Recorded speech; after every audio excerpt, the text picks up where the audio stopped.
كده ليه عامل لي فيها فتوة؟ ما تروق كده، انت مش شايفني معدي تقوم تقف؟ انت بتكلم مين كده يا؟ بكلمك انت يا عم الجلانت. مين يا دي اللي بتقول له جلانت يا؟ انت بتكلمني انا؟ ايوه يا عم، انت مش لما تشوفني معدي تقوم تضرب لي تعظيم سلام؟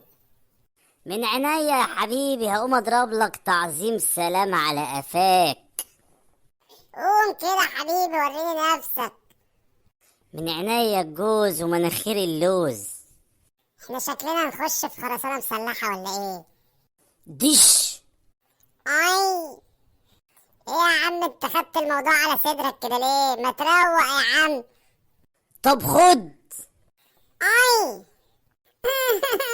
والله لو اوريك يا عم، والله لو اوريك. طب لو راجل استناني هنا يا عم، انا اروح ادالك العيال اصحابي واجي. اجري هات بسرعة عشان مش فاضيلك انت واصحابك. يا حماصة يا اوشا، الحقونا يا رجالة انا بتضرب. الحقونا يا رجالة، انا اتضربت على القهوة اللي في اخر الشارع. مين اللي ضربك ياض؟ قولي. واحد قاعد على القهوة اللي على الناصية. تعال نروح له كده يا اوشا نشوف الحوار ده. هو الراجل ده يا رجالة اللي عورني وضربني. احنا ما اتفقناش على كده يا حموكشة. ايه ده يا عم انت؟ هو احنا جايين نتخانق مع طرزان؟ هما دول شوية العيال ياض اللي انت جايبهم لي عشان يتخانقوا معايا؟ يلا اجري يا سنتيح انت وهو.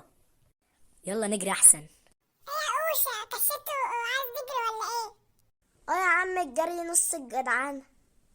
انتوا احسن لكم تجروا فعلا، بدل ما اجي اعمل فيكوا زي ما عملت في صاحبكوا يا جلنت منك ليه.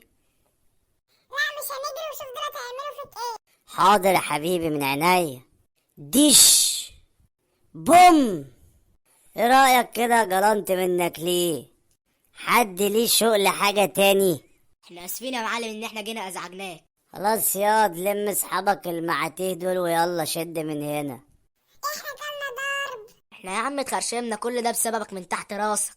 قلت لكم نجري احسن، الجري نص الجدعانة.